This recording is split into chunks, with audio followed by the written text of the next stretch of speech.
Bonjour, je m'appelle Zahra Gabino. Je vous présente une étude de recherche réalisée par moi et mon étudiant de master, Athena Wong Kao. Le sujet de notre communication porte sur les représentations des enseignants de langue concernant la contextualisation. En Polynésie française, comme dans de nombreux autres territoires français, la formation des enseignants de langue est étroitement liée au système français. Ce qui peut être considéré comme naturel par beaucoup de gens, puisque l'enseignement primaire et secondaire utilisait le programme national avec seulement quelques adaptations mineures. Il faut noter que la Polynésie française est géographiquement, linguistiquement et culturellement éloignée de la France métropolitaine et les apprenants ont des représentations, des connaissances et des références culturelles différentes pouvant influencer leur apprentissage. Au cours des dernières décennies, un certain nombre de chercheurs travaillant dans le territoire français d'outre-mer ont attiré notre attention sur la nécessité de contextualiser l'enseignement dans ces territoires. En didactique des langues, la notion de contextualisation est très peu étudiée.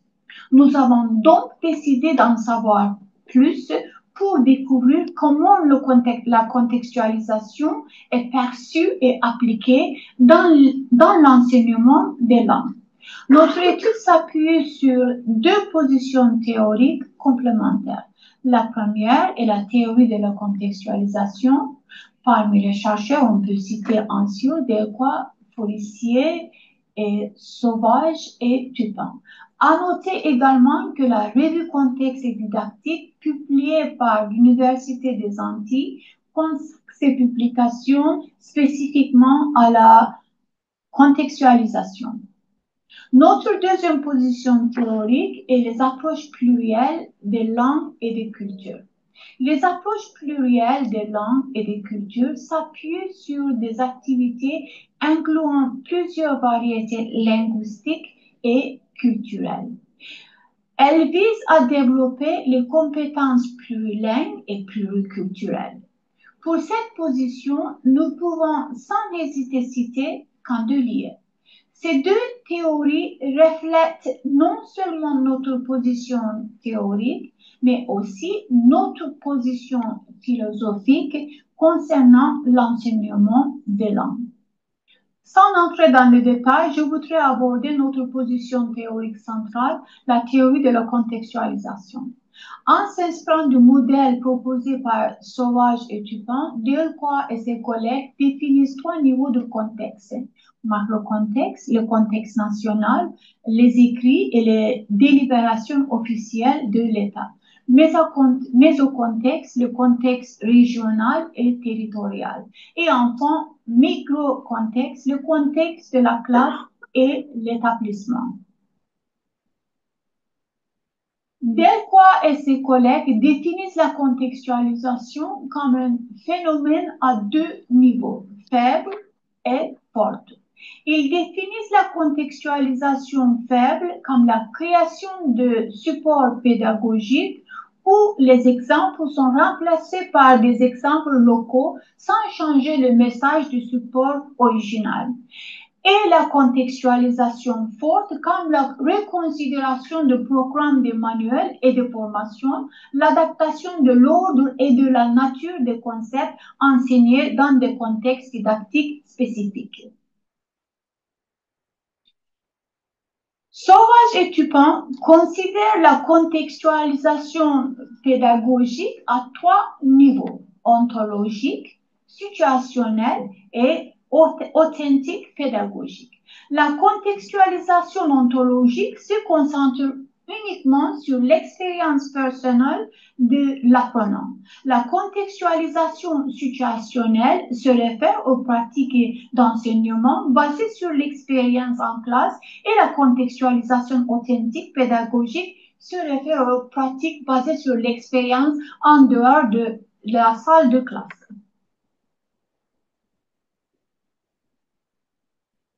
En s'appuyant sur les théories de la contextualisation et des approches plurielles de l'enseignement de langue et de culture, cette étude a cherché à mettre au jour les représentations des enseignants de langue sur le concept de la contextualisation. Notre étude utilise les concepts théoriques introduits par Moscovici et ses collègues dans le cadre de la théorie de la représentation sociale pour décrire, comprendre et étudier les représentations des enseignants. Notre étude a cherché à répondre aux questions suivantes. Que signifie la contextualisation pour les enseignants de langue? Déclarent-ils contextualiser leur enseignement? Quelle méthode de contextualisation déclarent-ils utiliser dans leur enseignement? Notre étude s'est déroulée dans le contexte de la Polynésie française. 15 enseignants et formateurs d'enseignants de langue ont participé à notre étude. Cette étude qualitative est basée sur des entretiens semi-directifs de 20 à 30 minutes et d'observation en classe. Nous avons complété notre étude sur les représentations par des observations afin de comparer ce que les enseignants disent et ce qu'ils font en classe. 15 enseignants ou formateurs d'enseignants de langue ont été interviewés. 5 de ces enseignants ont été interviewés sur leur lieu de travail et 10 en utilisant l'application en ligne Google Meet. Les observations en classe ont été effectuées à l'aide de grilles d'observation.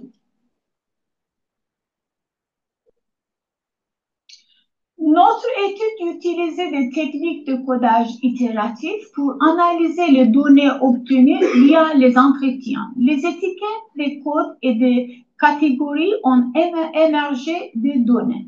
Nous avons également utilisé des étiquettes prédéfinies telles que contextualisation forte et faible ou contextualisation ontologique, situationnelle et pédagogique pour présenter ces données émergentes.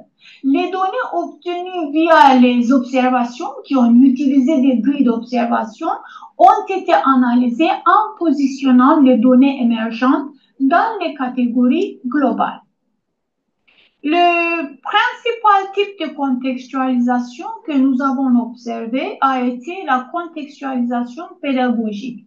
Ce type de contextualisation a été réalisé essentiellement à l'aide de textes, de vidéos, d'images, etc. Elle visait à mettre en relation l'enseignement de l'anglais avec les pays anglophones du Pacifique dont la culture et les traditions sont similaires à celles de la Polynésie française. Ces éléments ont surtout servi de référence pour initier des comparaisons avec la culture polynésienne. Ce même type d'éléments était d'ailleurs présent un peu partout dans le discours des enseignants.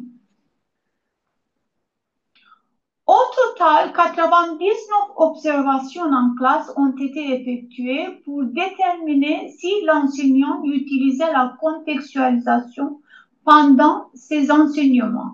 Les résultats indiquent que les enseignants utilisent essentiellement la contextualisation pédagogique en adaptant le support pédagogique au contexte polynésien. Des contextualisations situationnelles ou ontologiques ont été effectuées par les élèves et les enseignants, mais ce type de contextualisation était rare, bien que de nombreuses occasions de situations se sont présentées.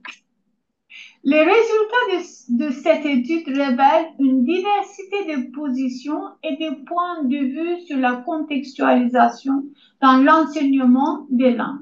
Ces positions varient des approches monolingues qui se concentrent uniquement sur la linguistique, la littérature et la culture de la langue cible, aux perspectives pluralistes qui se concentrent sur les différents niveaux de la contextualisation dans l'enseignement des langues.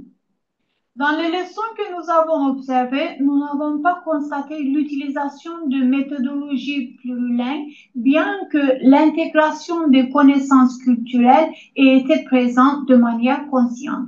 À travers 99 observations, nous avons observé un total de 39 situations où la contextualisation a eu lieu. C'est la fin de ma présentation. Je vous remercie tous. Merci, Maruru, et thank you. Merci beaucoup. Donc, on dit merci. Voilà, je crois que c'est bien. Donc, des éléments qui sont intéressants. Moi, ce que je vous propose, c'est on va pas pouvoir poser des questions. Par contre, la dimension contextuelle, peut-être qu'elle sera transversale aux deux présentations de tout à l'heure, et peut-être que dans les questions et dans les échanges, on pourra faire quelques appuis sur ce qui a été dit, qui est très intéressant, notamment sur la variation des positionnements en fonction des gens qui enseignent, et puis sur le fait que même s'il y a des outils qui existent, par exemple, à la fin de l'idée, elle n'a pas vu de méthodologie plurilingue, pluriculturelle au sens où on les définit. On pourra se poser des questions, pourquoi pas savoir, même si on les connaît, comment les mettre en place, les difficultés à les mettre en œuvre.